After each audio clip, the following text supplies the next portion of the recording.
Okay, Darren, I want to play a game, and this is going to be called Fact or Pulp Fiction. And all you got to do is tell me whether the statement I'm reading is fact or if it's fiction. Okay. So 10 questions or 10 statements, and you tell me what you think they are. Okay. Okay. All right. So Question. kind of like true or false, right? Exactly like true or false. Okay. Got it. Okay. Easy. Okay. Statement number 1: Vincent Vega gets shot to death by Butch with Marcellus Wallace's gun. Oh. Fact. Fact. You're right. That's Okay. fact. Okay. That gun on the counter is Marcellus Wallace's gun. Okay, good. He left it there to go buy coffee and donuts. That's right. Okay.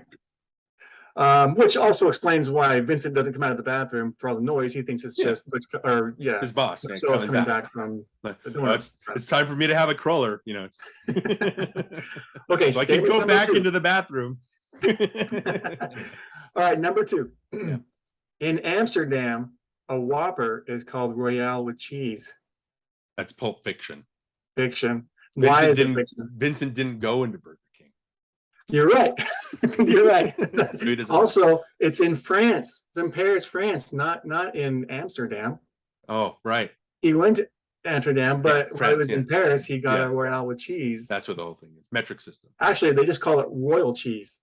Oh, interesting. Yeah, if you look at the actual menu of McDonald's in France or in Paris, it's royal cheese, not Royale with cheese. Oh, well, Vincent's not the bride. There's 2 things that are wrong with that statement. Yeah. Okay. But you're right. It's fiction. Okay. Statement number 3. The combination to Marcellus Wallace's briefcase is 999. Pulp Fiction. Fiction. You're right. What is it? 666, Mark of the Right. Beast. Right, Okay. right. Because as we all know, Marcellus is Satan. And his soul is inside the briefcase. Yeah, absolutely. Yeah. Which came out of the back of his neck from the Band-Aid that you see Something covered. like that, yeah. Totally not a MacGuffin. Totally a serious thing. Okay. Statement number 4. Jules gives Ringo or Pumpkin exactly $1,486. Pulp Fiction. Fiction. How much does he give him?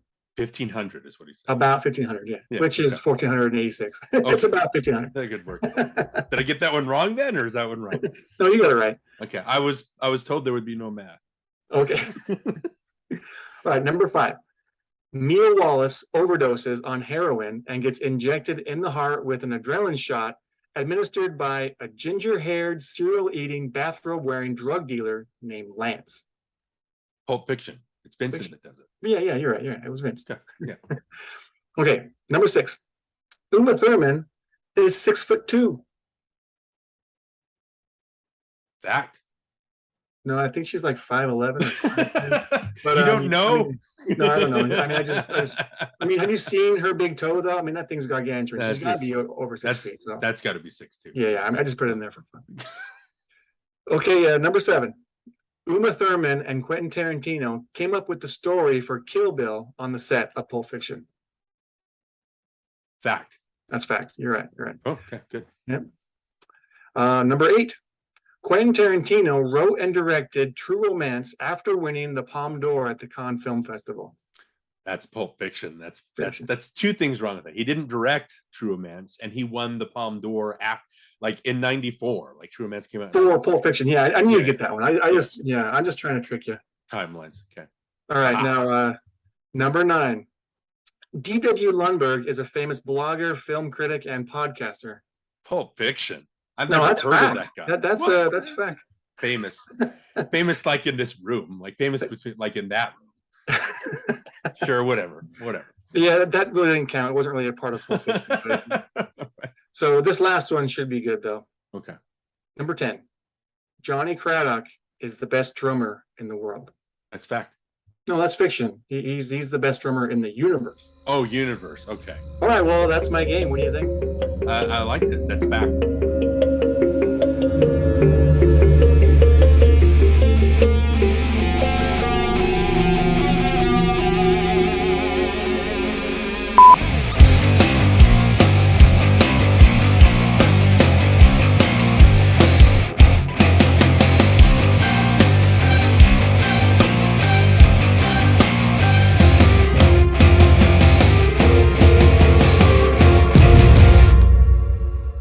Okay, back to NostalgiaCast. I'm Johnny Craddock. And I'm Darin Lundberg. And this episode will be the first episode of our next season, season 4. And we're going to talk about Pulp Fiction, written and directed by Tarantino, Quentin Tarantino, that is, and starring John Travolta and Samuel Jackson and a cavalcade of other stars. But before we get into that, Darin, let's explain why we are doing this movie and what our plan is for this season. Okay. And then again, I've been telling people that this is season 3. And I just realized, like, us chatting about it, like, obviously we did our first season that was just nothing but audio. And then we had that big break. I think we ended with The Goonies. And then we came back, and that's when we started doing YouTube. And we started with Batman, and we went all the way through, and we had Lauren. That movie is fine. She closed out the season with Wild Hearts Can't Be Broken. Then we picked up again with Jungle Cruise, and we just ended with The Swan Princess with Margaret. So that's 3 seasons. Yeah. So now we're in the 4th season. So I've been telling people we're just doing 3. So now we're caught up. So I apologize for that. But yeah, I mean, I think that the deal is that, you know, we're sometimes we look at movies, especially having some guests on, and like we're not really familiar with it, and we learn. I mean, it's a learning experience. We watch these movies, we experience them the first time, and we see how they impacted other people. And so, you know, growing up in the 90s, that's when I've mentioned on the podcast before, that's when I started really diving into movies. That's when I could jump on my bike, ride down to the local theater. That's when I learned how to drive. That's when I, started dating, taking dates and all that. So that I started seeing every movie, and I started watching old movies, the Cagney movies, the Buster Keaton movies, the Ingmar Bergman, the Akira Kurosawa. I just started Orson Welles. I started getting addicted to movies and drinking everything in. And so that's the season, that's the decade that's where I fell in love with movies. That's where you started falling in love with movies. And so you mentioned off air last season that you wanted to do movies that you loved. Let's do movies that we love instead. And you mentioned a couple, and most of them that you mentioned were from the 90s. And so I just thought, how about we just make a 90s centric season? And we don't really have to go into the worth remembering, worth a remake kind of thing, because these are movies that, well, we might feel differently, but when we come up with movie titles, we're excited to talk about these things.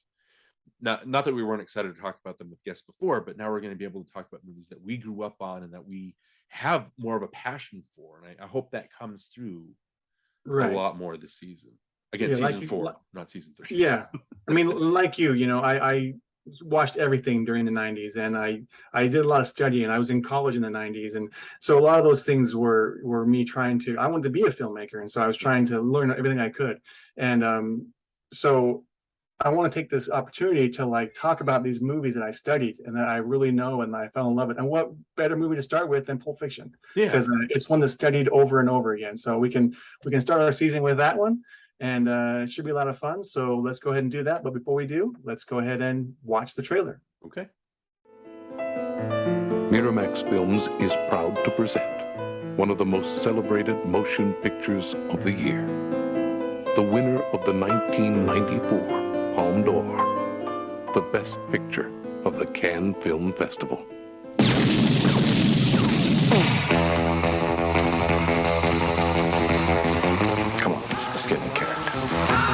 I'm so interested in Big Man's wife. Well, he's going out of town in Florida, and he asked me if I'd take care of her while he's gone. Take care of her? No, man. Just show her a good time, make sure she don't get lonely. Girl. You see, this is a moral test of oneself. I do believe Marcellus, my husband, your boss, told you to take me out and do whatever I wanted. I love you so much, can't count on whether or not you can maintain loyalty. Night of the fight, you may feel a slight sting. Pride only hurts, it never helps. In the fifth, your ass goes down. I have to say, play with matches, you get burned. We should have shotguns for this kind of deal. We're in a lot of danger, aren't we? I'm prepared to scour the earth for that moment. Oh, I'm sorry. Did I break your concentration? Get down, get down. You got a corpse in a car, minus the head in the garage. Take me to it.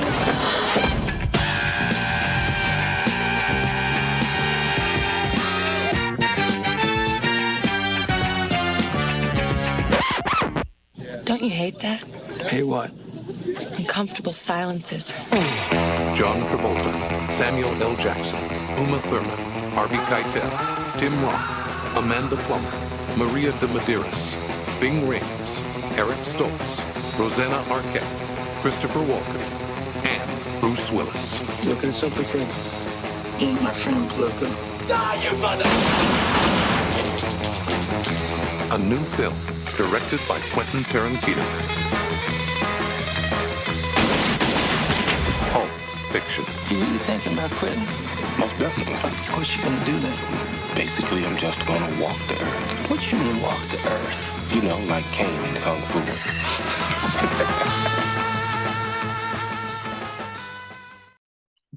Okay, so Pulp Fiction, directed and written by Quentin Tarantino in 1994, starring John Travolta, Samuel L. Jackson, Tim Roth, Amanda Plummer, Bruce Uma Willis, Thurman. Yeah. Uma Thurman, Ving Rhames, Steve Buscemi's got a small part in there. Who else? There's a lot Eric more than that. Stoltz. Eric Stoltz is in there. Rosanna Arquette. Yeah. Right. Who else? Harvey Keitel, did you mention him? Nope, not yet, but yes, you're right. He's in there. Right. Lawrence Bender, the producer, is the hippie scum. Yeah, take that. Yeah. And Christopher Walken. Christopher Walken, yeah, I gotta mention him. Okay. So yeah, Pulp Fiction. This is a great movie to start our next season with, because for both you and I, it was so influential to us, and it was something that we both shared, our experience of seeing this movie for the first time. And I know I had a blast doing it. It was something that really kind of stayed with me for a long time. And we'll get to what your experience was, but I'd like to first tell you what happened, what I experienced. Even though we did it together, I know we had different experiences. Right. Anyway, I think I was a junior. You were a senior in high school. It was the summer, I think, or just before summer. I don't know when exactly it came out, but was it like May or something? Yeah. No. This came out, I think, in September. Oh, okay. It came out the Maybe same. it was the around start of time the as- year. Yeah, Shawshank Redemption came out Okay. around the same time. I remember like you just kind of giving me a call like on a Saturday or saying like, hey, I'm going to drive to Salt Lake to see this independent film by this new director. Do you want to come? And I was like, of course, I'll come, because that's what we did. We went and we watched movies. That was our thing. So I was like, yeah, I'll go see a movie. So we drove up there in your little Honda with no power steering. I'm not sure if it had AC or not, but No, it did. not. We had to drive everywhere with the windows down. Right.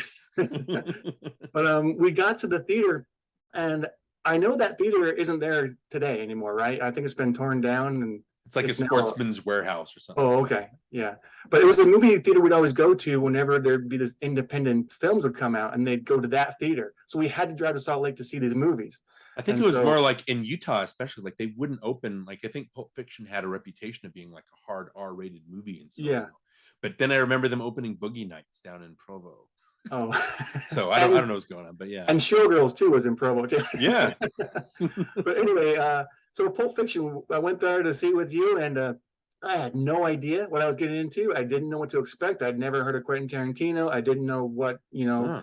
didn't know. I had no idea.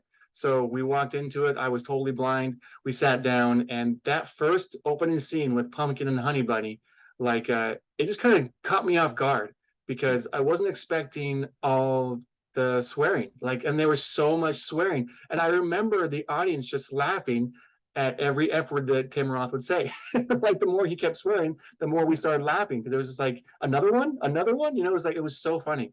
But I do remember like after it was over, feeling like, what the heck did I just see? And what was that? And I couldn't like really process it very well. And we drove home. We kind of drove home in silence, because we're both just kind of like, what did we just watch?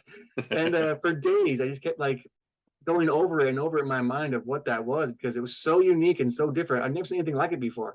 The whole, storytelling that wasn't chronological was new to me, and I remember being confused on why it kept jumping around, and the scene where John Travolta gets killed. It's like, what? He can't die. He's one of the, it was kind of like, what's going on here? I remember just being like so kind of weirded out by the whole experience. But the more I thought about it, the more I started to go, that was kind of cool how they intertwine these storylines and these characters. And I was like, it was just neat. And I just kept revisiting it over and over again. And then we went and saw it again when it came to the Dollar Theater. And again, kind of a similar experience. I was kind of like, man, I just don't know about this movie. I wasn't on board all the way. I still thought it was interesting. I thought it was clever and unique and different, but I was just kind of like, I just don't know yet. And then I started to research more about Quentin Tarantino. I started to watch his previous films. We watched True Romance together, and then I saw Reservoir Dogs with another one of our friends, and I started going, okay, I'm starting to get who this guy is and what he's doing and why he does what he does. And so it was starting to make more sense to me. And then I started to really appreciate Pulp Fiction a whole lot more. And then the more I watched it, the more I went, oh, like I see what he's doing now. You know what I mean? Yeah. And there are a lot of groundbreaking things in that movie. And so I really started to respect it, even though there are still some things that I hate about that movie. There are some scenes that I just will fast forward through and be like, okay, I can't watch this scene again. We'll talk more about those scenes later. Yeah. But yeah. So that was my experience. It's just something that kind of hung over me. I just kind of like dwelled on it for a long time. It kind of gave me an uneasy feeling, and I didn't really appreciate it until maybe a year or a year and a half later, where I started to really study it and then go, okay, this was an awesome movie. Yeah. So what about you? What was your experience, even though I was sitting right there next to you? Well, unlike you, I'd heard of Quentin Tarantino before. I think my first Tarantino experience was True Romance, because I remember seeing it in a theater. And I remember going to see it because critics were kind of the same way that we reacted to Pulp Fiction. They were kind of thrown off by it because they weren't used to and they made a big deal about the dialogue. So I remember just thinking, oh, the dialogue would be great. And I was 16, 17, so I had to sneak into the theater. Again, it's one of the movies that opened down here. I think because it was directed by Tony Scott and it was more kind of a mainstream movie. It wasn't an independent movie that probably got the opening. But I just remember being blown away by, the characters talking about comic books and about Sonny Chiba movies, Street Fighter movies, and about like the Deer Hunter and TJ Hooker and William Shatner. And they kept talking about things, and Elvis especially. There's that opening with Christian Slater talking about what he would do to Elvis, anyway. But so there's all that this dialogue that you wouldn't expect. I guess the dialogue, it was more character building instead of, because most dialogue pushes the plot somewhere, like well, let's go here, and they'll go. But instead, it was characters just sitting and talking about stuff that you and I would chat about, that our other friends would chat about. So it was just kind of mind blowing that you could watch a movie and think, why are they talking about other movies? Like, I don't, other than The Player from Robert Altman, I don't know if a lot of movies did that and really talked about them. Not just like having them as references, but the characters actually talking and mentioning these things specifically, right? And it wasn't until later that I found out that the screenplay for True Romance was actually written out of order. Like it was not streamlined like you see. And Tony Scott decided the audience, and again, if I'd watched the movie like that, on top of the dialogue, on top of the ultra violence in the movie, I don't think my brain could have handled it. So I don't know if audiences are ready for that. And then that's when I found out about Reservoir Dogs, but obviously that had opened the year before, and Sundance. That was before I was able to partake in stuff like that. So I knew Reservoir Dogs existed. So when Pulp Fiction opened, I think that was the movie that made Tarantino the man that he is. And so that was my first, being directed by movie. And so there's a difference. I think there's a difference between when you watch True Romance and when you watch Pulp Fiction. Like True Romance, like I know there's some Tony Scott lovers out there. I just think that the style is too much. Like it's too crayon. So added to the Tarantino stuff, it feels like an overload a lot of the time. So it feels like you're in another plane of existence. The thing that's great about Pulp Fiction is, and especially the first scene between Vincent and Jules, is they're chatting about mundane things. They're chatting about with Royale of cheese, the metric system, stuff like that. They talk about foot rubs, they talk about, all this, stuff that, again, you wouldn't expect characters to talk about it, kind of, but it gives them humanity. You know what I mean? Yeah. I don't think it just seemed like it was very stylized in True Romance, where here it just seemed like, there's Jules and Vincent chatting about stuff. There's literally a line where Jules says, come on, let's get into character. And they go into the room with Brett and his friends, and they're threatening. Yeah. This comes right after a scene where we've just seen them chatting and being like, regular with each other. So it's funny because we know that they're not these tough guys at heart. You know what I mean? And so just seeing that stuff, and again, the violence, we'll talk about that. I don't think anymore Pulp Fiction is his best movie. I think he's gotten better as a director and a writer. I know that may be blasphemy, but there are some things in this movie that are just there for shock value instead of, I don't know. It's just, you can tell he's like wringing his hands and, look how nasty and dirty I'm being. It's like, calm down. Like, you don't have to push it to that next, even though that's what he's famed for. But yeah, so that was my, just like you, like I remember just being kind of flummoxed by the movie. I knew that I liked it. And again, with the way that it jumps time frames, with how you could put this movie in chronological order, I just think it would be less interesting. Like, spoilers if you haven't seen Pulp Fiction, but when Travolta gets killed by Butch, when Vincent gets killed by Butch, and then it cuts later and he's still alive, that's because we've jumped back in time. Right. And so the scene at the end where Jules says, I'm getting out of this business because it's detrimental to my character, we register that in our mind. Oh, John Travolta, but it's like, we have to think about it, like John Travolta died because he didn't leave. And then you think about, oh, like he was there at Butch's house with Marcellus because Jules wasn't there, so because he left. And so your brain starts rearranging the puzzle pieces to the movie. And other than the audacity of the movie, what stands out, the audacity is kind of, I don't want to say dated, but it doesn't work as much. Like, you know, when you're a teenager and you like seeing stuff that slaps you in the face. Like now, as I'm more settled, I guess in quotation, I don't need, you know, to see a rape scene. Like, you know, I don't need to see that stuff.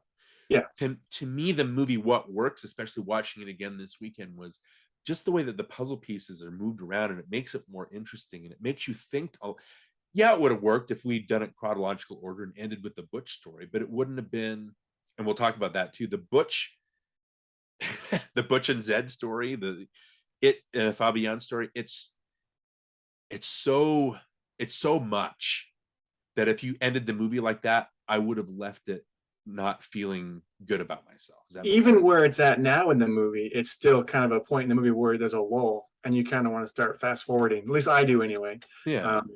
But I was going to say, that's one of the scenes that I just can't watch. I can't watch the scene where Butch first escapes the fight and jumps into the taxi with Maria Villalobos, whatever. Yeah. That scene could be 10 minutes shorter.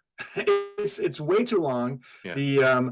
The green screen behind him is horrendous. It just looks stupid. And I hate Butch's deliveries of his lines. I don't like that character, Maria's character. That scene could be 30 seconds. You know what I mean? It could be so quick. You could leave the scene out. You could cut. Well, yeah. And the thing is, I remember watching the what do you call it? The commentary on the DVD, and Tarantino and Avery were talking about how they were excited about this film or this scene being the first one that they edited together, and they were so excited about seeing this come together. And I was like, that's the worst scene in the movie. Like it's so boring and it's so long and it just looks stupid. And I remember thinking, like, if it wasn't for that scene, I think I'd like the movie a little more than I mean, I like it, but you know what I'm saying. Yeah, I get you. I'm not really much of a Roger Avery fan. What did he? He's good for doing Killing Zoe. Was that the movie that Killing Zoe? He also did Rules of Attraction. Yeah.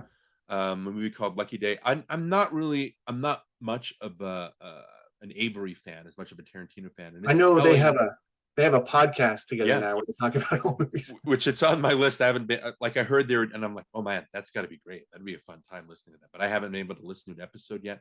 The thing with it's very telling that Avery, his main contribution to the screenplay, because again, it's listed as written and directed by Quentin Tarantino, because I think Miramax wanted to spin it so it was just his movie. Right. But his main contribution is that Butch and Fabian stuff. Like that's all his. I know that he did the watch scene, like he contributed a lot to that. But other than the watch scene, which by the way, like I forgot that was in here.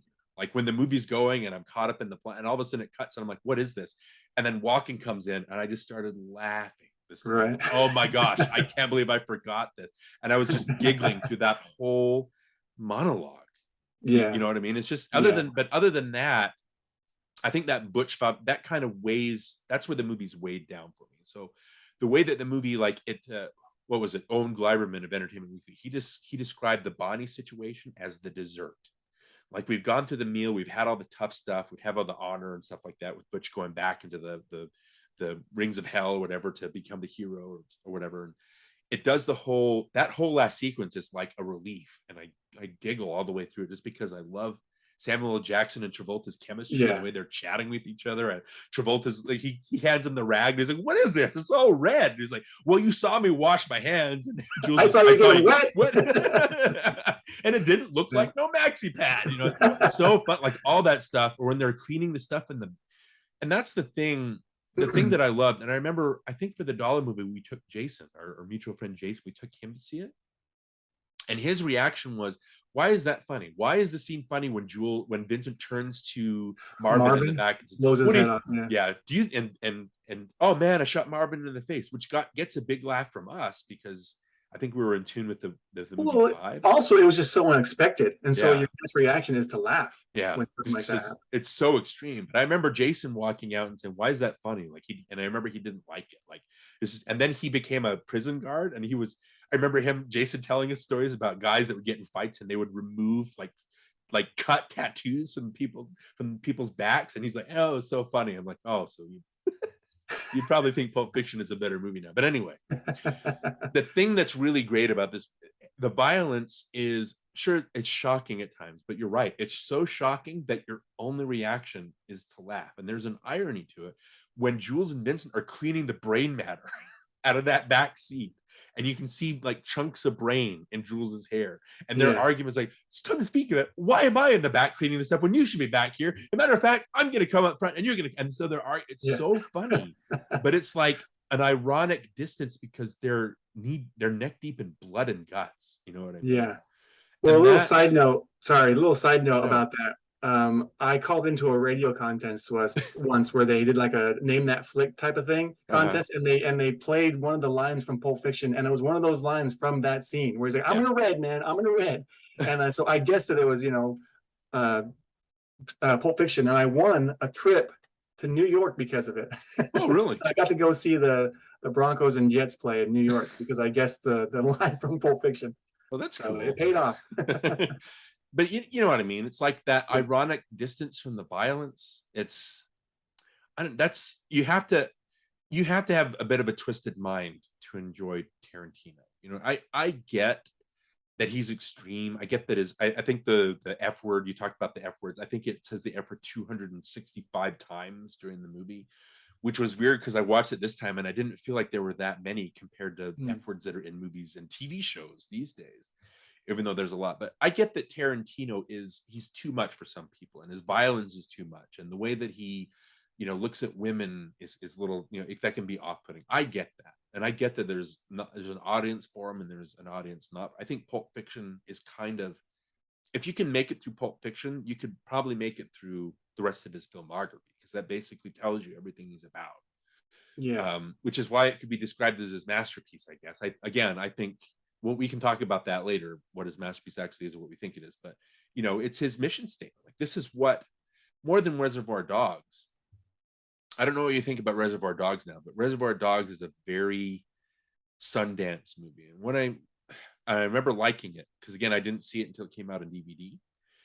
And I liked it a lot. And there were moments, I think there was a time where I liked it better than Pulp Fiction. But I watched Reservoir Dogs again recently, and it's very Sundance in that it's very show-offy, but that's it. Like, it's making a statement, but there's not really, and there's the shocking violence or whatever, with the Michael Madsen mutilating the cop or whatever, and the filmmaking is great in there, but everybody's. It's also it's also very simple too. It was simply done, and it's kind of like a poor man's Pulp Fiction, I would call it. Like, I mean, there's a humanity with the Keitel character caring for the Roth character. At the end, when Roth tells him, "I'm a cop" or whatever, and he shoots him. There's obviously that, but from the very outset of this movie, like I'm saying, with Jules and Vincent talking about McDonald's and Amsterdam or whatever, and all this stuff, and we should have brought shotguns, and let's get back into all that stuff. Again, every character has that. Every character has that humanity. When Butch goes back and they have that whole scene with Fabian where they're in bed, and they have, it's a kind of a sexy, but that humanizes them. It gives them something like, how do you explain? Well, and then she forgets the watch. Yeah, I mean, it's like, there's tension. You can feel something. Again, the humanizing part when they bring in the wolf to clean up Marvin's body and stuff like that. There's just, but there's honor too, because Jules obviously doesn't want to sleep with Mia Wallace, right? But he saves her life, and they have that scene at the end where they agree not to tell Marcellus about the whole thing. You have and again, I don't know, we're kind of going around here, but the way that the movie's organized, if it wasn't for that scene with Jules talking about what the Ezekiel 2517 passages, which actually it doesn't come from Ezekiel. It actually comes from a Sonny Chiba kung fu movie from 1979. That's where it comes from. But if it wasn't for that scene when I'm trying real hard, Ringo, to be the shepherd, and he basically tells us this is a crappy world. There's a bunch of evil people out there. I'm trying to be the honorable person. I'm trying to be the example. And so even though you're kind of buried under all this muck, there's still honor to it that you try to. If it wasn't for that scene, this movie would have been a Reservoir Dogs. It would have just been like a surface level. You know what I mean? Yeah. There's a meaning and a humanity to this, and that's what I mean by the structure. If they hadn't placed that scene at the very end, I don't think it would have been as impactful. Does that make sense? Yeah. I just think that the way that the movie ends with that scene, that's what gives it meaning. That's what says this is more than just ultra violence. This is more than just seeing a guy raped. This is, this is more. There's all these extremities and these extreme situations out there, but there's honor if you look for it and if you try to rise above. I don't know, like, and it's there. It's all through the movie, and he just kind of spells it out. You know what I mean? Yeah. So I don't know. That's the thing that makes this movie what it is, as opposed to just being, like I said, Reservoir Dogs is very show-offy, but there's nothing more than just that surface level. I think. Yeah. This one has a deeper level, and that's what I love about it, I think. Well, I mentioned earlier that there were some scenes that I didn't like in this movie. Are there any scenes that you don't like in this movie? Well, there's obviously the Marcellus being raped scene. There's that. Yeah. And just like that's the other one I fast forward to. Yeah. The scene with Maria. I'm not sure. I didn't know about the commentary with them saying that's the first scene that they edited, but it doesn't really add anything. Like, you could have little dialogue scenes with Butch and Fabian. Like, you wouldn't have to. I understand that you're right. That dialogue could be between them. It doesn't need to be some other taxi driver lady. Which I agree. So out of everything, you could have cut that stuff out. Other than that, I don't. Again, if you're looking at themes and stuff like that, I love going back to Honey Bunny and Pumpkin. Like, they're just chatting like a normal. Every situation, what's great about it is it starts off them talking normal, like they're having a normal conversation, and then it turns out that they're going to rob the restaurant. And then that's kind of the thing that Tarantino started in film, is people started to try to copy that. They tried to copy the whole dialogue thing and the funny, quirky dialogue, and then the extreme violence. And I think he started that. Yeah, but the copycats don't. He says it himself. Like, it's hard to listen to Tarantino during interviews because I don't think he's ever down on himself. He comes across as the world's greatest director. You know what I mean? And so, but he's right though. A lot of people tried to copy, like Dead Poet Society, like had a bunch of like copycats that came out. You know what I mean? The Bourne Identity, where they had a bunch of like shaky cam, like people, but it doesn't. The copycats don't really do the same because they're missing. They just see like the surface level stuff and think that's what made that movie a hit. But no, that's not it. Yeah. Like, there's a soul and there's a humanity to these characters in Pulp Fiction that they try to get across. And other movies, Things to Do in Denver When You're Dead, stuff like that. It's like Eight Heads in a Duffel Bag with Joe Pesci. Movies like that where they're fun, but that's all, they're surface level, and they're not, you can tell that they're copycats. I mean, there were some successful copycats, but you didn't really start seeing people start to tell stories out of order until this movie. And you didn't start to see people with the extreme violence and the crazy, language and dialogue. Well, it's interesting because, I mean, Orson Welles did that with Citizen Kane. That got him in trouble. That story is told out of sequence and out of order. And people weren't used to that. They were like, what is this? Like, why are you doing that? Like, people, that's why Casablanca kind of is elevated higher than Citizen Kane, because it's an easier movie to digest. And it's the same thing with Pulp Fiction. But that's part. Every now and then a movie has to come out and have a shot and be a shock to the system. You know what I mean? Like, this movie was so influential. I think that this movie and maybe Tarantino are probably, arguably, the most influential director / movies of the whole 90s decade. Like you said, us starting with doing this 90s base season or centric season. Yeah. Because it made us, but also Pulp Fiction is a good place to start, because I think in a lot of ways, Pulp Fiction defined a generation. and decided the whole decade. And so that's a good movie to start with, I think. Yeah, there's no doubt he's definitely influential. I will say this about Tarantino, though. Even though I respect him as a filmmaker, as a writer, director, and everything, even as an actor, I think he's a great actor. He's funny in a lot of characters that he plays.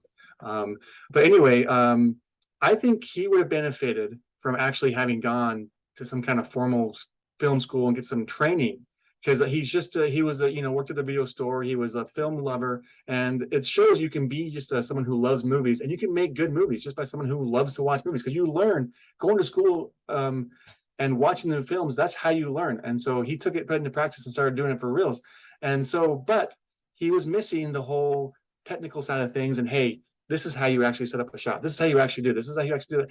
And I think too, maybe some of the storytelling could have been executed better had he had some formal film school training. Yeah. You know what I'm saying? Yeah, that's why I think some of his movies get better as they go, because he gets a firmer hand on direction, a firmer hand on writing. This movie, again, it works because it's very audacious. Even watching it now, it's still kind of a shock to the system. Yeah. The way that again, you watch movies these days, I keep bringing up, but the superhero movies and all these things that are out, they don't really push any boundaries. It's more of a safety net kind of movie, right? And this movie, even today, you watch it after watching all those movies and the movies that are blockbusters today, and it's bracing. You're like, what is, like, it's, you kind of sit up and you pay more attention to it because it's so impactful. And again, what I love about Tarantino's a little more upfront about it, but I put him in the same league with a Spielberg or a Coppola or a Scorsese or a Lucas De Palma, because when the movie brats came out in the 70s, they were taking movies that meant a lot to them as kids and not really copying them exactly. Like, you could go through any of their filmographies, and you could pick out shots and sequences, and you could port them into other, like, older movies from the 30s and the 40s and the 50s, and they're not copying them perfectly, but it's something that's ingrained in their heads, like certain shots and certain reveals. And so when they make movies, they have the same, because I remember this is how I would do it because they saw it in a movie somewhere. Well, what's that saying about a good artist? How's it go? There's one that says a great artist doesn't steal, he homages. That's one. Okay. And another one, if you're going to steal, you steal from the best. Yeah. Okay. So that kind of thing. But Tarantino is the same way. I mean, him working in a video store, that, like he says, that was his education. Like, his big influences. Sergio Leone is one of his favorites. Howard Hawks is one of his favorites. Mario Bava, he talks a lot about him. De Palma, obviously. Sam Fuller, Godard, like Melville. All these directors that he would have access to. And when he makes movies, like, you could watch essays on Pulp Fiction and see all the things that he copies. Yeah, well, imitation is the best form of flattery, right? I mean, I actually did that too. When I first started trying to make my own films, I copied things I saw from Tarantino. And I was like, oh, let's do a trunk shot scene or something. You know what I mean? Like, I did that. Right. So I can understand why other directors would steal from their favorites. Yeah, but do you know what I mean about Spielberg and Lucas and all those guys? And they all are movie fed. And I think it's ingrained in their heads, but I don't think they're purposely going out and copying scenes directly from other movies. They're just putting them on screen as they would want them, because that's how they remember. Like, it's ingrained in their brains. It's like subconsciously, that's how, so the images would come out. But Tarantino's a little more upfront. Like, he'll tell you, or like in his screenplays, he'll say, these are the people that influenced the story. And so, again, look through essays. There are shots like the scene where Butch, like, kills Vincent and he's driving in his car singing, Captain Kangaroo, and he sees Marcellus walking in front of him. That's almost a shot for shot copy of Psycho, when Marion Crane she decides to take the money and she stops and sees her boss walking by, and they have that reaction. There's a scene with Mia and Vincent, and again, that's a movie fed thing, because we know John Travolta was like from Saturday Night Fever, Urban Cowboy in Grease. And so to see him dance during the Jackrabbits, it's meta, because this is him dancing again. You know what I mean? But even the dance is taken from 8½. It's taken from Band of Outsiders, the Godard movie, and that's where Tarantino got his production company and A Band Apart from. So you could go through and you could find all of these, and I think there was even one like Alphaville by the part where you have Jules and Vincent, they're talking, they go into the apartment building, they go up an elevator, and then there's a 1.5-minute long shot of them walking through hallways. That same thing happens in a movie called Alphaville from the 60s, where a character goes in an elevator and he's chatting with them. They're walking down these kind of dingy hallways, and it goes on for 1.5 minutes. So a lot of this stuff is copied, but I think with Tarantino, it's more, this, like, he'll tell you maybe, I don't know where I got that from, but I think he's smarter than that. You know what I mean? Because he's seen everything. If he says he's a Sonny Chiba fan, and you see that in True Romance, and then the scene where Jules is quoting Ezekiel, but it's actually from a Sonny Chiba movie, you're like, Quentin, I know you've seen that movie. You know what I mean? So I know that's where you got it from. So I don't know if that. Who are the '90s directors that came out? You had Tarantino, Guy Ritchie. You had Kevin Smith, you had Fincher, Fincher. David O. Russell, you had P.T. Anderson, because that was P.T. Anderson, right, Magnolia. Boogie Nights, again, Magnolia. You had Wes Anderson, obviously he Okay. started Spike Jonze. And what was the Jason Schwartzman one?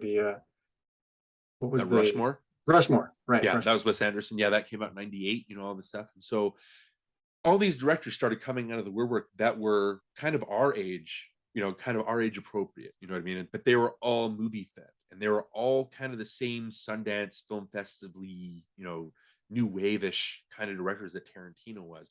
I just don't think that any of them, aside from maybe Fincher and Wes Anderson and Pete, they made some good careers for themselves. But during that '90s decade, I think Tarantino is the man. He's the one that defined a lot of the decade, and that's why.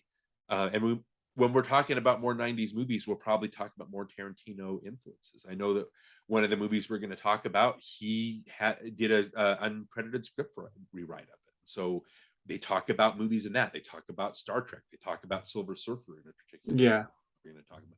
And so a lot of these movies started talking about other movies, and you started hearing a lot of that, like you mentioned with the out of order plots, like that started happening, that the referential dialogue started happening. So again, so influential, like whether we want to admit it or not, Tarantino is such an influential filmmaker and a voice. So how do you think it holds up today, though? Like, how do you think Pulp Fiction now? We've chatted about it. Again, I don't know if this would make my top 3. It might not even make it'll probably make my top 5, because again, watching it this weekend, I was kind of reinvigorated by it, because when you see a movie that's been replicated and copied ad nauseum, you start pushing back against it. You start being like, okay, maybe that wasn't a good thing. Like there's too many, like there's too many superhero movies now. Like why do we have to have some? And so you start pushing back against all these things. I just think that other than the influence, there was that time that I was like, oh, Pulp Fiction isn't that great. Let's stop talking about Pulp Fiction. There are better movies out there. But again, watching it this weekend, like I said, I was reinvigorated by it. It got me reinterested in Tarantino's filmography, got me interested in, but like you said, we've talked about it here, is the audacity of it and the way he's pushing boundaries. To me, it's like, okay, just tell me a story. Like I'm already like involved. Like you don't have to push me past this level that I'm at, especially the scene where Marcellus is, that whole scene. It goes on for so long. Yeah. And you can hear the stuff in the background as Butch decides to run out and then decides to run back in and all this stuff. And it's too much. And so, but the thing that saves the movie again is the lightheartedness of the whole Wolf story. That whole thing, from him showing up, from Vincent like kind of like a please would be nice, that kind of stuff. Yeah. From Jules and Vincent like arguing. There's a couple of the dialogue from Kaito. I can't say the whole thing obviously, but when Vincent is pushing him and he's like, look, I'm trying to do this as quickly and as efficiently as I can, so we've got to keep moving, so pretty please with sugar on top, clean the effing car, you know what I mean? Or later when like they're all looking at the job that they've done, like, oh, we've done a really good job, and the wolf goes, let's not start sucking each other's, just yeah. So he has a lot of these lines that are just so funny, and so again, it's like a dessert. So that stuff still works for me. I just think that, like you said, he didn't have the formal training. So a lot of the camera work is impressive. You know what I mean? It's very show-offy. But I think as you see him go, he gets more confident with the Kill Bill movies, with Inglourious Bastards, or with especially with Once Upon a Time in Hollywood. There's just a confidence that I don't know, it's kind of Jordan Peele started off with Get Out, and he was very confident from the beginning. And now with Nope, he's more of a kind of he's like taking more chances, and he's more, better with his photography, but he's kind of losing the narrative thread of his stories. Tarantino, I think, is getting, he gets better, other than a few missteps. Like there are a few movies. I'm not a big fan of The Hateful Eight. I'm not a fan of huge swaths of Django Unchained, even though I do like that movie. But Once Upon a Time in Hollywood and Inglourious Bastards, I think, are both better quality movies than this. and that's what I mentioned before, is that I know people like this movie, and this made a stamp. You know what I mean? But I think he's just matured as a filmmaker and a storyteller from here on out. So that's my stance. I still think it's great. And I still think, if you're looking at the influence, I still think it should have won Best Picture over the movie that won Best Picture, because the movie that won Best Picture that year doesn't have any influence on movies today. You can still, what was it? Forrest Gump. Forrest Gump, okay. Won Best Picture. Nobody talks about Forrest Gump that much, but people still talk about Tarantino because he's. Well, the same thing happened with Citizen Kane, right? Yeah. Yeah. Yeah. And so Citizen Kane made an impact that changed the industry, but they awarded How Green Was My Valley instead, because it's a more comforting movie. And nobody talks about How Green Was My Valley, even though it's a fine movie. Well, I definitely agree with you. I think Tarantino definitely put a stamp on, the 90s decade. He started this whole movement of avant-garde filmmaking, and I think he should be remembered for that and respected for that. And I do respect him for that. But Pulp Fiction is not a movie that I want to watch all the time. Like, as much as I enjoy it and I can say I love this movie, if it's on TV, a lot of times I'll just skip right past it. I'm like, I don't need to watch it. I've seen it. I don't need to do that again. But there are movies that I really, really like that if it's on, I have to watch it. And this one's not one of those. Even though I still say it's one of his best movies he's ever made, it's not one that I want to revisit all the time. Right. Well, maybe because there's no, I don't know, there's not a lot of new nuances maybe you pick up. Again, watching it this weekend, when it was over, I was like, oh yeah, I do really like this movie. Like, there's no reason to badmouth it like I've been doing, because again, a movie you start thinking it's overrated and people talk about it too much. You're like, yeah, let's hold on, guys, like hold your horses. But this is one of those movies that, again, watching it this weekend, I'm like, I do like this movie. And I was laughing hysterically a lot. It definitely takes you for a ride. So I do appreciate that aspect of it. And there, I don't know if we didn't really talk about it, but there's some fun Easter eggs hidden in this movie too that we picked up on before. Like, I like the scene where Mia overdoses, and he brings her to the Eric Stoltz's character, what's his name, Lance's house. Yeah. And as they're arguing and stuff like that, get the shot, like what are you stopping me for? I'm not stopping you. They're arguing, but you can see on a table there are the board games Operation and Life. There's an Easter egg where Butch escapes, and there's a neon sign that's supposed to be Killian's Red Beer, but some of the neon has gone out, so it just says Kill Ed.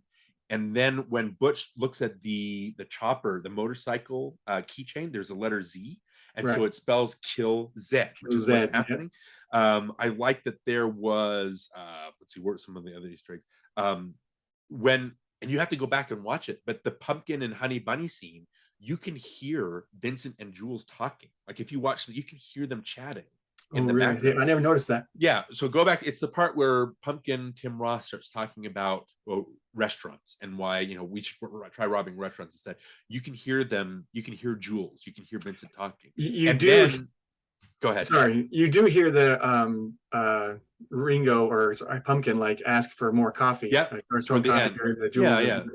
Toward the end, and also at the beginning when they're talking and it cuts to a shot of Amanda Plummer, you can see John Travolta walking away from the camera in the t-shirt and shorts, going to the bathroom. Yeah, so there's just a lot, which is funny because every time Vincent goes to the bathroom, something horrible happens. I know, right?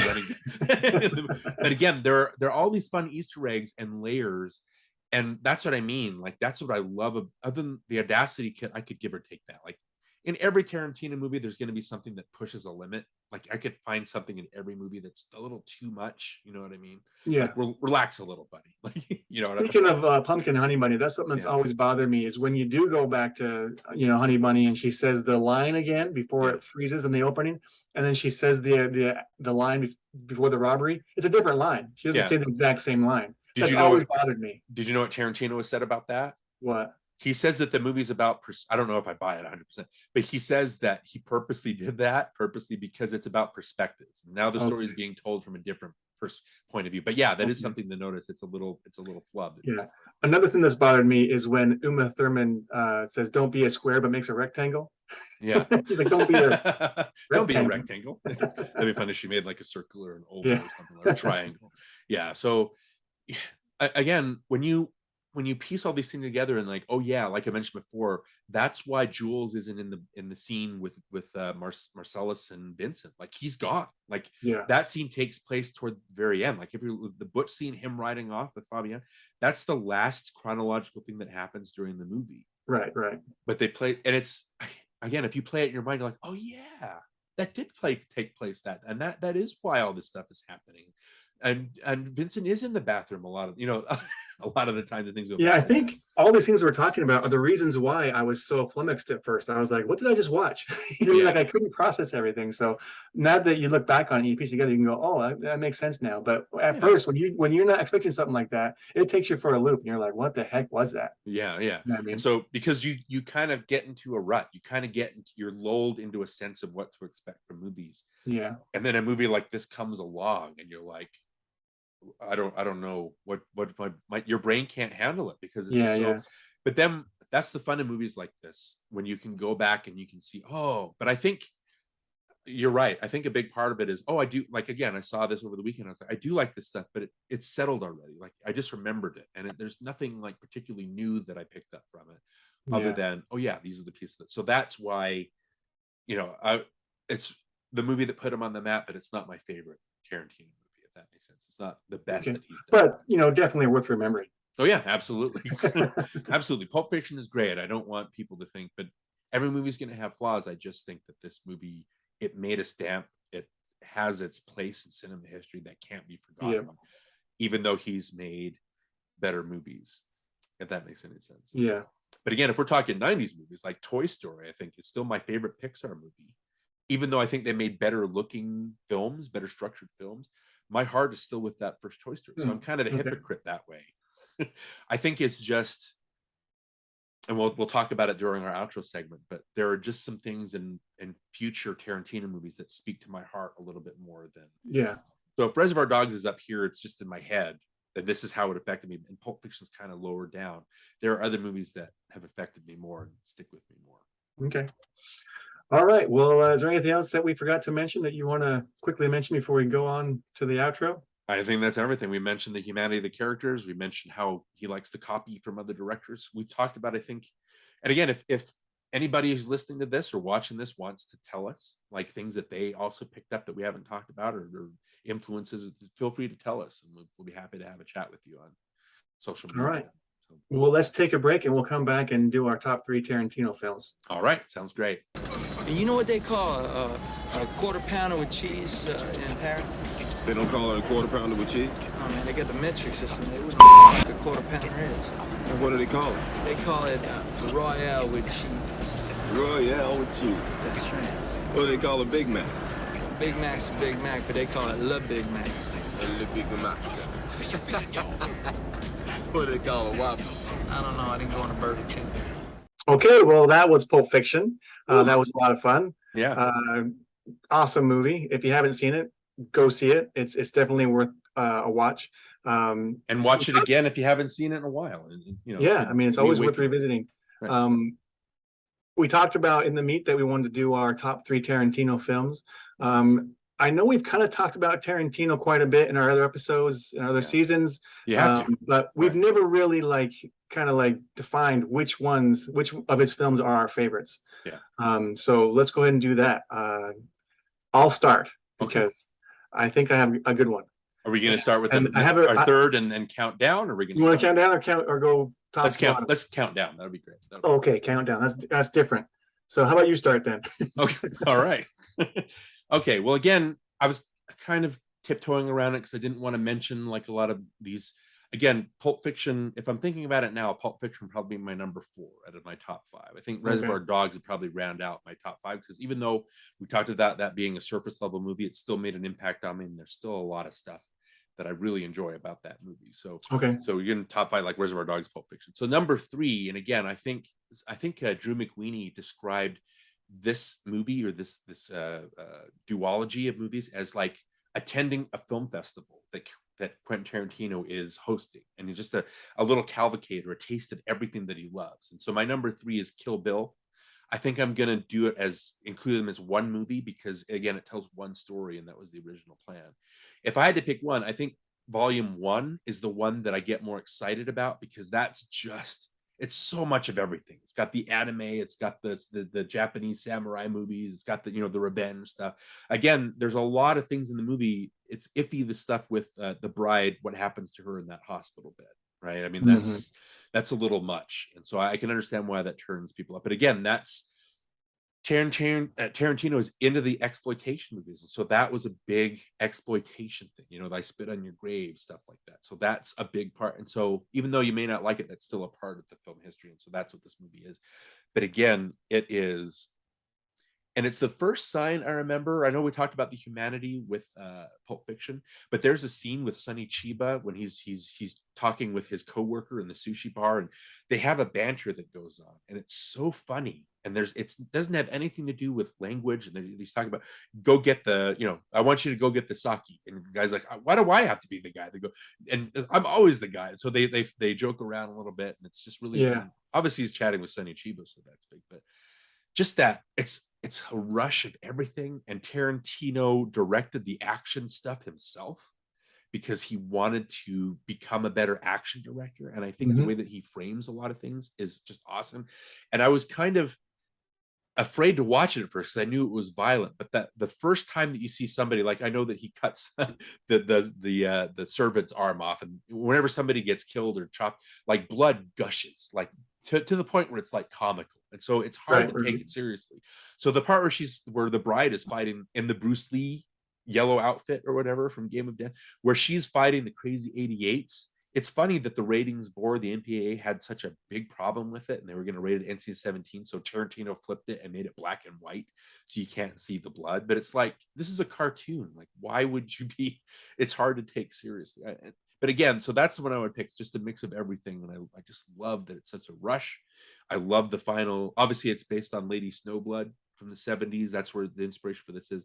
And the big giveaway is the end with the fight with Oranishi, where they're fighting in the snow. You know, it's just gorgeous stuff. And so I would pick this one as my favorite one, but volume 2 is where a lot of the meaning comes in. You know, I have the scene at the end where, you know, the bride has beaten Bill, but it cuts and it shows her daughter like on the hotel room watching TV, and it cuts and the bride is on the floor just sobbing because of all the experiences that she's gone through and the pain. And so that's what gives it the meaning and makes it something like Jules's monologue in Pulp Fiction. I just think Kill Bill's, and again, as an action director, oh man, like, he knows his stuff. You know what I mean? Like, it really got that across. So Kill Bill is my number. Sorry to like go on for so long. No, it's so exciting to talk about. No, that's okay. My number 3 pick is also Kill Bill. Okay. I was trying to show that was my pick as well. Oh, all right. But yeah, I mean, I remember being in the theater and like seeing the trailer for Kill Bill, and it said Quentin Tarantino's 4th movie. And the music started up, and I actually shouted like for joy, like, yes, like I got real excited. And the whole audience like turned around and looked at me, and I was like, oh, sorry. But I got so excited for that movie, and I really, really enjoyed it. But there are some things that I think are questionable. I don't like some of the, like my wife, some of the music choices that he does in some of the fight scenes. It's just kind of like Tarantino being Tarantino, and it's kind of like, okay, doesn't really fit, but whatever. He's just being like he's an oddball kind of guy, so he just does those kind of oddball things once in a while. Yeah. But anyway, I thought this was like he was getting better as a filmmaker when this movie came out. You could see that his prowess was growing. He was getting better, and so I really appreciated what he did in that movie. Yeah. Okay. Yeah. Kill Bill. Yeah. Number 2. What's your number 2? Number 2, I'm surprised that I have this so high since it's so new, but I've got Once Upon a Time in Hollywood as my number 2. The reason, if we're talking confidence, like, I think Once Upon a Time is it's not my number 1, but it's confidence from frame 1. It's just plain confidence. It's but the thing that I really like about it is that it is, you know, you hang out with the Brad Pitt character, you hang out with the Leonardo DiCaprio character, and it's so relaxed and it's so fun that you know, you have the scene where DiCaprio's on set and he's being a part of the Western that they're shooting. And it has the scene where he messes up his lines. You know what I mean? Who is he with? Timothy Oliphant. Like he's he's doing the scene and he flubs his lines and he goes back to his trailer and he's rampaging through the trailer, just breaking things, like he's just throwing a fit. And then he calls himself, "You're a lousy drunk, you're never going to be anything." And then it cuts and shows him a shot of him drinking, and then he realizes that, oh, this is my problem. So he throws the flask and stuff like that. And we've had those, as actors, stuff like that. But what I love, again, it seems like a hangout movie. What I love, like the thing we didn't mention during Pulp Fiction, I think, is that every scene, like every story, it starts off you thinking it's going to go someplace. Like you have the stuff where you're warned that, oh, this guy was thrown off a roof because he gave Mia Wallace a foot massage, right? But Vincent's going to take her out on a date, and and they dance and they get closer, and you think, oh, this is where the story's going. But that's not where it ends. Like she overdoses, she has to plunge that syringe into her heart. The Butch thing, it's the same old story about the boxer that throws the fight, and then the way that story climaxes, there's no way you would have seen that coming. You know what I mean? It wouldn't have ended up in a sex dungeon, with a couple of hillbillies, that kind of thing. Right. And so, but every scene is like that. Like if you look at Tarantino's, like the scene with in Pulp Fiction where Jules and Vincent go to intimidate Brett and his cronies, and it starts off with them just buried, and it just builds and builds in intensity, and it ends with violence. It ends with them shooting the Frank Wally character right to death.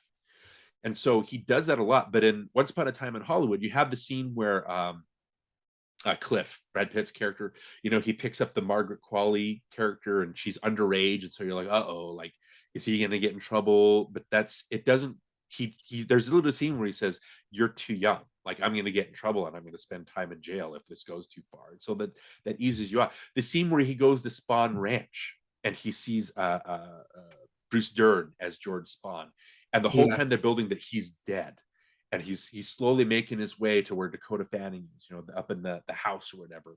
And there's this feeling that he's going to get in trouble, but instead, because it's history, like the George Spahn character, he wasn't murdered at that point. And so when Brad Pitt goes into his room, Bruce Dern yells at him, and they have a scene, and everything's fine. Mm-hmm. And then it still kind of explodes in violence. Again, he goes outside. They go to get Tex, right? They have him like run back, and there's that whole tense scene where is Cliff going to be able to fix the tire before Tex makes it and gets him, but then it doesn't, and Cliff just runs off, right? And so every scene, you have the scene with what's the scene where they're at the party and Damian Lewis is Steve McQueen. I remember laughing out loud because how much Damian Lewis looks like Steve McQueen. I remember in a theater just laughing, oh my gosh, I can't believe it didn't make. But there's that scene where he's chatting and he's talking about what Sharon Tate, like, oh, she likes this guy, but this guy is waiting around for, and he's telling that story, and he says, I never had a chance. It's these very charming, fun scenes that you're not used to, so it puts you off guard. And only in the end, because the whole movie builds to the Sharon Tate, the Manson murders, right? Which is, if you've ever, I'm not sure if people, I know there's a big backlash against the movie, the violence at the end. If you've heard about them, I listen to a lot of true crime podcasts, and I'm able to get through serial killers. I was able to get through this guy that would murder and rape his victims, and he was a truck driver, and he tied one body to the bottom of his truck and drove for miles. And so by the time he was done, the body had been completely destroyed. Ugh. And they went into detail. And I could sit through those true crime things, but the way that Manson controlled his people, I can't sit through. I haven't been able to sit through one of those just because it's so disgusting and so unnerving. And so, I don't know, the scene at the end when it finally erupts into violence because of the Tarantino movie, it builds to the whole thing where you're like, Sharon Tate's going to be killed, which is one of the worst murders in history of Hollywood. But the fact that, again, he does it in Glorious Bastards where he switches it. And so they show up at the wrong house, and Cliff is able to take them all out because they built him as being not a good man. And of course he's high while he's doing it. Yeah, of course. And I don't know, like, I know people push back against that, but I just think when you are at that level that the Manson family was at, when you start murdering and slaughtering people, to me, you stop existing as human beings. It doesn't matter what gender you are. Like, you become less than human. You become something that's unidentifiable. And so just from all the stories that I've heard, it's very, and it might be sad, but it's cathartic seeing the Manson family get theirs when they didn't really in real life. I don't know if that makes sense.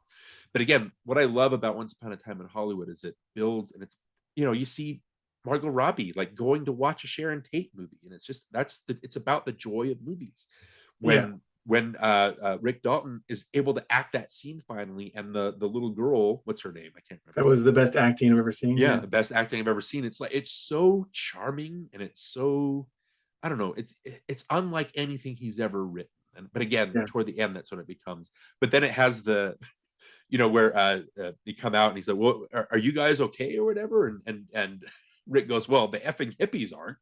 That made me laugh. It's like, and when that whole final scene, like Pulp Fiction, the surprising violence makes you laugh. That whole scene made me laugh because I wasn't expecting that either. And so when so that came out, it was like every single thing that happened was funny. Even though it was this horrible violence that was taking place, it was funny. Right. When you see Rick come out with the flamethrower, and it's so cartoonish. I don't know. I can't. Yeah.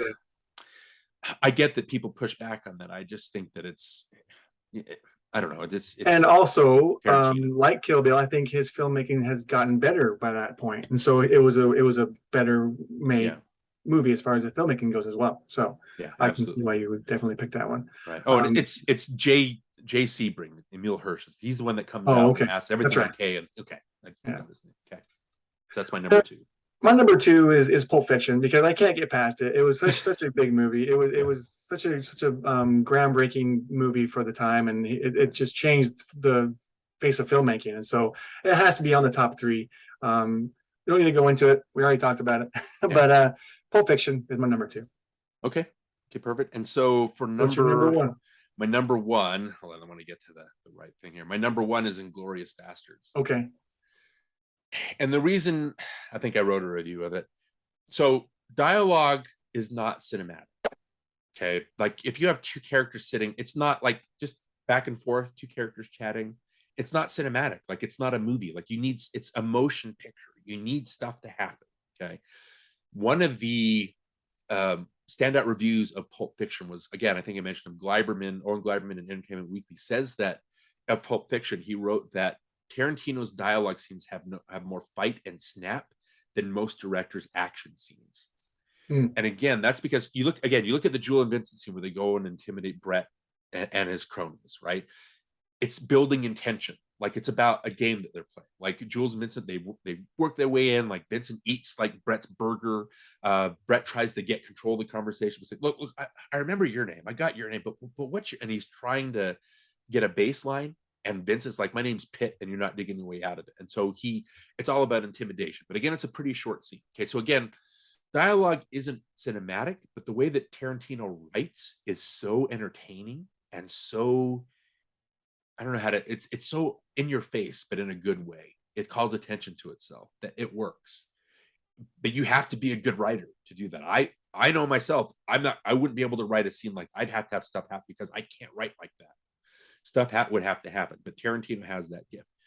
So the great thing, and what I think just Inglourious Bastards is that to the nth degree. There's the first scene where the Londa character shows up and he's intimidating the farmhand, and it goes on for so long and you don't know what's going on. You just know that the Londa character is up to something, right? But the way that he's interviewing and talking to La Petite, eventually it gets across that he's a Jew hunter. And there are Jewish refugees hidden under the floorboards. Yeah, so that's a great reveal, by the way. it builds, and all of a sudden the tension is just, you're pulling your hair out. Okay, you have the scene later with the Fassbender character, how they go underneath with the bar or whatever, the Archie character, and they're playing the Who Am I or whatever, and he mistakenly does the 3.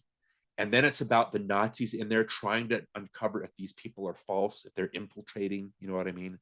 And it goes on for so long until there's finally it erupts into gunfire. It's kind of like a musical. It's like when they can't contain their emotions anymore, it breaks into song. Here it breaks into gunfire.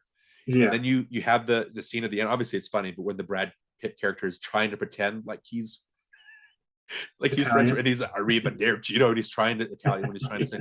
So it's funny, but the reason Inglourious Bastards works so perfectly was not just that movie made dialogue cinematic because it's about those cat and mouse games that they're playing. And again, it's so masterful. Christoph Waltz, again, is one of these, that character, the way it was written and the acting is just, it's Heath Ledger as Joker level greatness, I think. And you have those roles that come around not very often. But You know what I mean? Just the way that the dialogue is written. Tarantino's always a dialogue guy, but the way that he writes that he makes it so you're sitting forward on the edge of your seat, watching these people talk to each other, because there's suspense. We know what they're up to. We know what they're trying to discover about each other. And it builds to these points where you're just ripping your hair out. And again, the audacity of killing off Hitler, being able to, and the funniest thing is when they're carving the Nazi thing in the Londa's head, and it's the shot of BJ Novak and Brad Pitt, and Brad Pitt's like, I think this one might be my masterpiece. And I remember just cackling in the theater because only Tarantino would have the balls to proclaim his own movie as his masterpiece. You know what I mean? It was such an exciting watch and so rich. And every time I go back to it, it's like, I'm in my wildest dreams, I wouldn't be able to write like this. It's just, I'm in awe of the movie. Well, my number one is also Inglourious Basterds. There we go. So I saw that movie in the theater by myself for the first time. Yeah. And I was so blown away by it. I went home and told my wife, "You're coming with me tomorrow. We're going to watch it again." So I took her to the theater and I made her sit there and watch it with me. And she was blown away by it. Not as much as me, but I remember just falling in love with that movie for all reasons you said, but also because I think it was the first movie where I thought every single element fit together perfectly. Yeah. Like I thought the art direction was great. I thought the acting was great. The dialogue was great. I thought the camera work was great. There were so many things, and every scene had that explosive, moment. And so it was so fun to sit through and get to that final moment in the scene to have this just blow up in your face. And it was so fun to watch. And it's one of the ones that I actually would watch again. I would go back and put that in and rewatch it over and over again. Not like Pulp Fiction where I don't need to watch it again. But Inglourious Basterds, I could sit and I don't get tired of watching that movie. I actually really enjoy the slow burn too. I love watching when they just take forever to get to that moment where it just slowly builds and builds, and then finally explodes in your face. But Inglourious Basterds, all around, great movie. Every aspect was great. Well, it's the kind of thing we talked about, the audacity of it. I mean, there's, like I said, in every Tarantino movie, there's going to be a part where you're like, all right, like that might. And so the part where he's strangling the Diane Kruger character, what is her name? Bridget von Hammersmark, when he's strangling her to death. And again, I think it's Tarantino's hands that are doing it. And just that's maybe a little too uncomfortable. But again, it doesn't quite reach the level of, Big Rames in a sex dungeon. It's not it's not that audacious because it's all part of the. And again, it's not just shock value. You're marveling at that cat and mouse game between Landa and La Petite. Who's going to give, is he going to give? Is he going to give it away? And just, there's so much to marvel at. And it's not just, oh, look how nasty I'm being. It's literally artful. And it's very, oh my gosh. It's just, and the whole thing with the Shoshana, the Melanie Laurent, her revenge plot, and who's Daniel Bruhl, I think that's how you say it, her confrontation with him. It's just everything is built to a point, and you don't know that they're after the same thing. Like the bastards are after the same thing that she is, and again, she can be considered a bastard. The Hammersmark character considered they're all for the same goal of wrecking these Nazis. And again, the scene with the bear Jew where it builds to him coming out with the bat. It's just there's that intensity, but. Why would you not get a kick out of watching Nazis get their asses kicked? You know what I mean? So I don't know. Like you said, and the Brad Pitt, every line that he's just so funny. Right. You know what I mean? So I know we didn't say we were going to do this, but I kind of want to mention my bottom two because you kind of brought it up in the meat, and I wanted to say I agree with you because I do not like Hateful Eight, and I do not like Django Unchained. I can't watch those movies. I've sat through them both once. And I was like, I just even get through it once was too much for me. I couldn't get through it. And I know people like those movies and they have their reasons for liking it. And I can kind of see why they say they like it. But for some reason, I cannot get through Hateful Eight and Django Unchained. I just do not like those movies. Interesting. I think with Hateful Eight, if you're talking about points that are uncomfortable to watch in Tarantino movies, Hateful Eight is that from the beginning. The way that they're beating up the Jennifer Jason Leigh character nonstop, the way that people are getting shot and mutilated. It just didn't draw me in, and I didn't find myself bonding with the characters at all. So I didn't care what happened to them. So I had no interest in knowing who did what and when and why. It didn't even matter. I could just skip it altogether, and it wouldn't even wouldn't even make a difference in my life. Well, why with Django Unchained, it does have some fun parts. The KKK part, how he kind of takes the piss out of them, like they can't see through their mask. That's funny. I just don't know. Maybe just the subject matter of Django Unchained. I just don't like. I don't like watching that kind of the stuff with the slaves where they're beating each other up. They're having those fights. Is just really uncomfortable. Yeah. It delves into it like so much. It's just I don't know. Yeah, it's definitely overkill, I think. Yeah. So those might be, and I even to a certain point, I even think Death Proof is great. Like for what it is, like the movies that it's trying to copy. It has it has the gore, obviously the exploitation stuff. And I don't think there's another scene in a Tarantino movie that makes me laugh. Like when Stuntman Mike, he faces the Zoe Bell and the Rosario Dawson character, like at the end, he's facing off with them and they shoot him and he drives off. And when it cuts to him, like tending to his wound, he's crying, going, "Wah!" Oh my gosh, it's so funny because this idiot he's doing all these terrible things to these women and doesn't understand how something like that can happen to him. It takes the piss out of these, the misogyny and the toxic masculinity stuff. It's just in one word, and Kurt Russell's he gives himself over to. It's just so funny. So yeah, I'm willing. I even think that's great at a certain point. All right. Well, before we have reached out on our Twitter fans and kind of got some of their favorite quotes or what they like about some of these Tarantino films, so you reached out and we got a lot of responses. So what usually happens is I wouldn't say we're celebrities or anything, but usually when I put like some feelers out on Twitter and I ask questions, we get like 6-7 responses. It's good. Like we have our baseline people that respond. So I put this question out today saying, hey, would my Twitter family like to let me know what your favorite Tarantino movies, your favorite Tarantino scenes are? Yeah. And this might have something to do with the podcast we're recording tonight. I don't know. And so I was expecting 6 or 7. And then I did this at work and then I went back and did some stuff. And then when I went back and looked at my feed, there were more than 20 responses. Like it got to the point where they're like 30 something responses. And I'm like, well, obviously Tarantino strikes a chord. Yeah. So we wanted to read some of those. And we both have them here. So what we'll do, I think we've done this before. I'll start, and then you take the next one. We'll just go through this list of, and again, it's interesting to see how people look at these movies differently. So if we're to let's go run through these really quick. So at Film Objective, he's a good friend on Twitter, great friend on Twitter. He writes some great stuff. Check him out if you can. He writes, my argument, again, the question is favorite Tarantino movie, favorite scene, either or. So he says, my argument is for Once Upon a Time in Hollywood and its final scene, which I consider basically Tarantino's entire thesis on making films squished down into one sequence, using the violence of the movies to cure history. Yeah. And then Yoda Princess, I guess, says, Kill Bill, and I love the scene when Beatrix gets the Hanzo sword, but I love both volumes and almost every scene. Great films from start to finish. Okay, good points. At The Real Pete, I think that's how you pronounce it. Favorite film is a toss-up between Pulp Fiction, Inglourious, and Kill Bill 1 and 2 as a complete movie, each for different mood. Favorite scene is the introduction to the Jew hunter at the La Petite Milk Farm. Close call of Sam Jackson's Big Kahuna vengeance speech.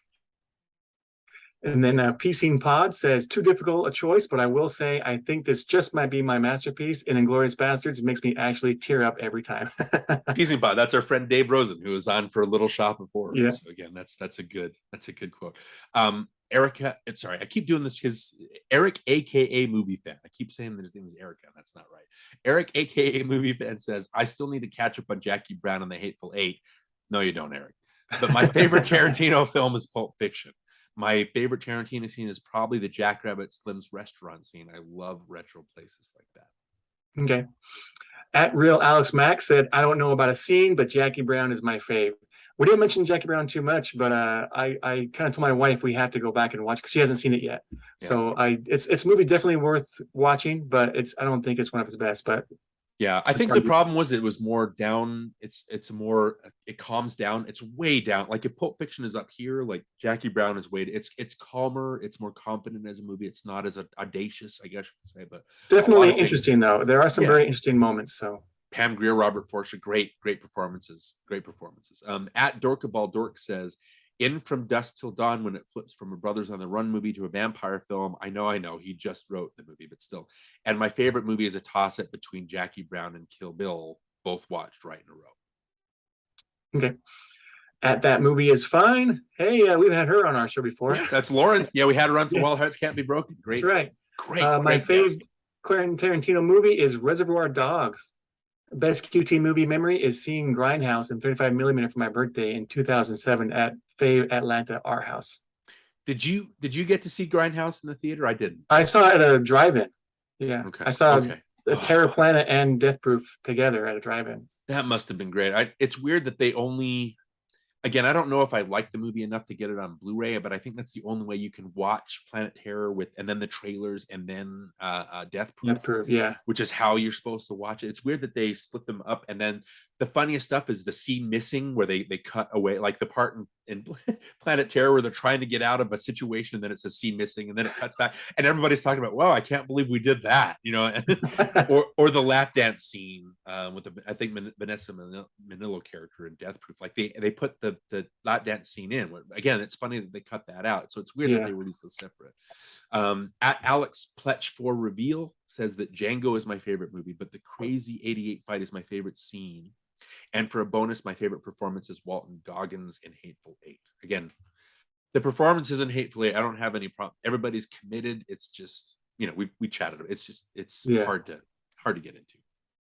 At Eric of Arkham says Once Upon a Time in Hollywood. Really, that entire final set piece in Dalton's home. Okay, perfect. At Ryan Purr says my favorite movie is Django Unchained. Favorite scene is basically any scene with Max Cherry and Jackie Brown, or Cliff Booth in Once Upon a Time in Hollywood. They're my two favorite Tarantino characters, and I like any moment they're on screen. Okay. At movie_court says I go back and forth between Inglourious and Jackie Brown, but my favorite scene is the Kill Bill Volume 1 finale. Again, great. Just full out cartoonish violence. That's great.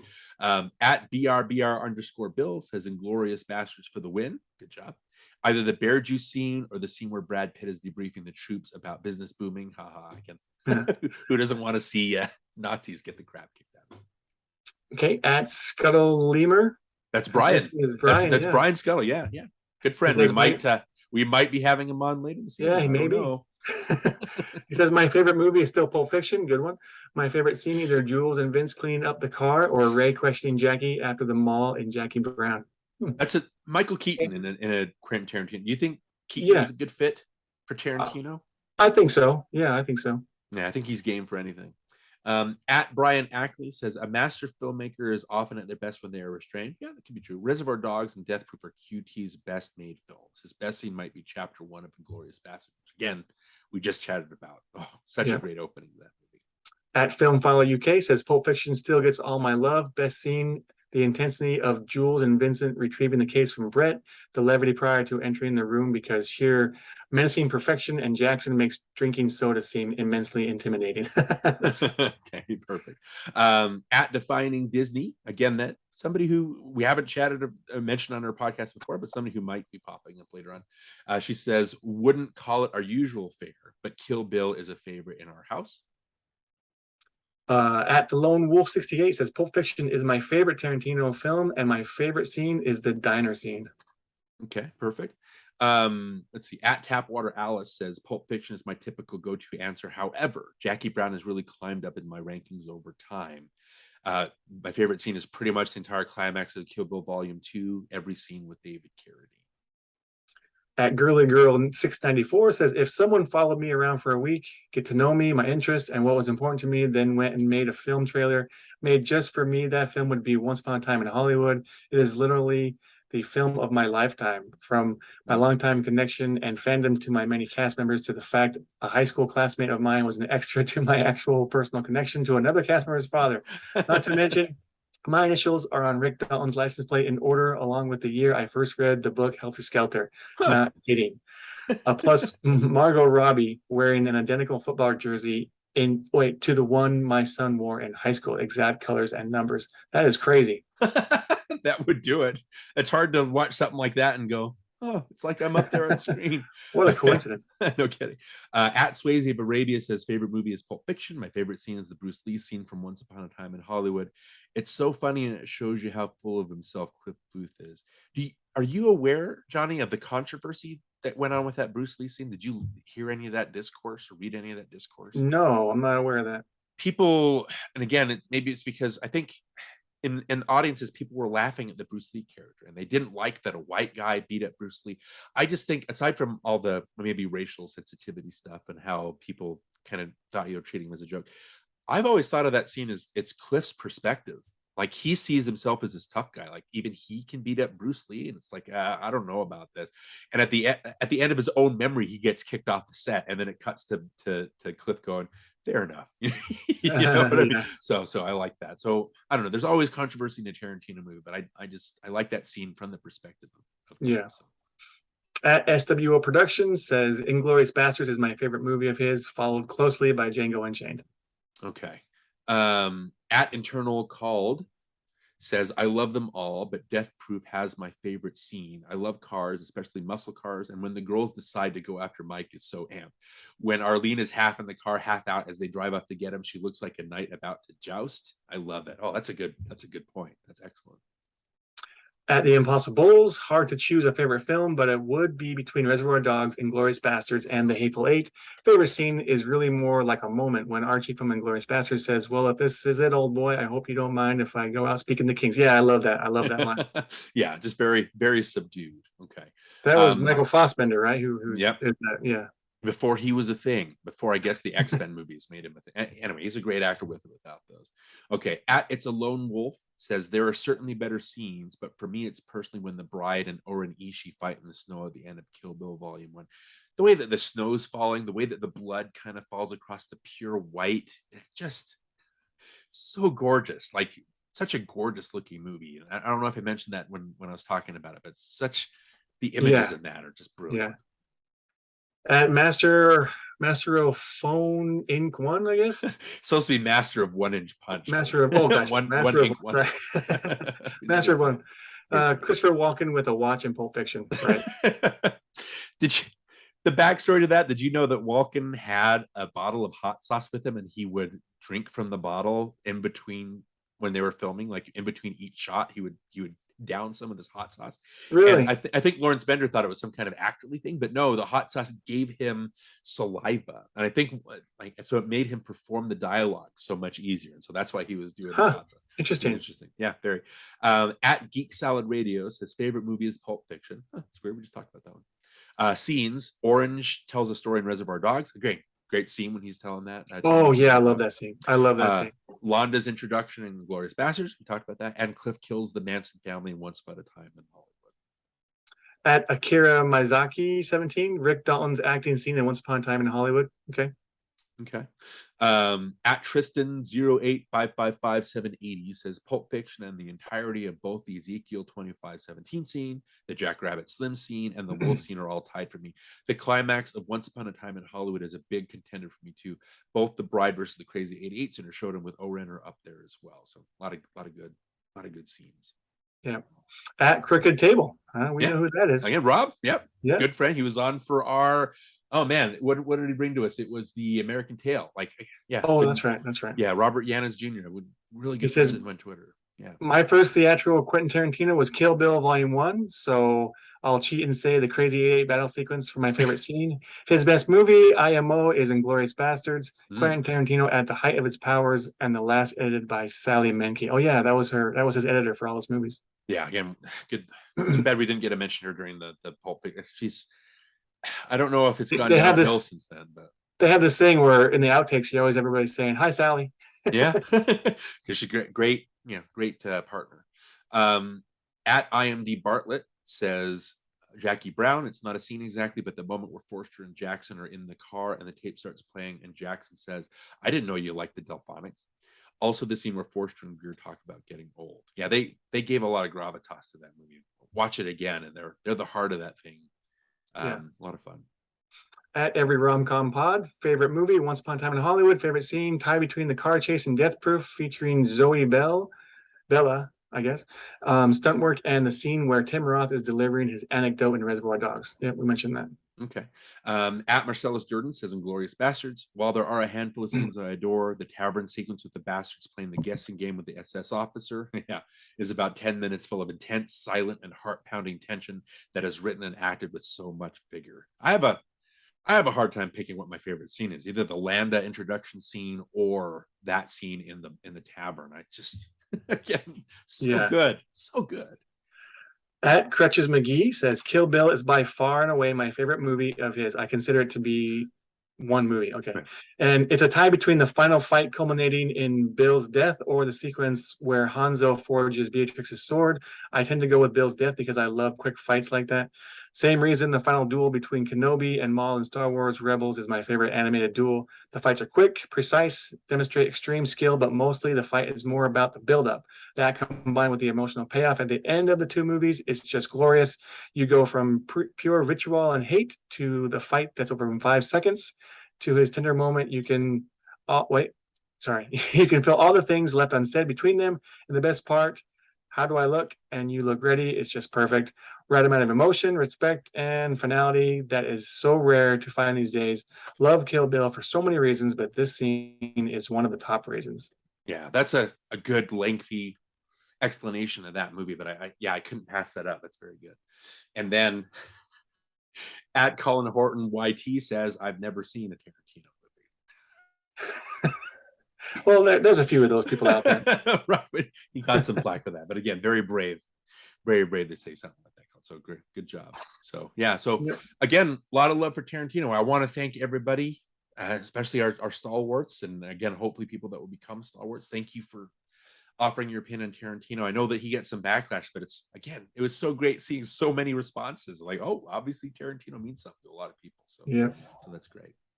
Yep, love him or hate him, you can't ignore him. He's definitely a force to be reckoned with. So yeah, he's out there, and we're glad he is.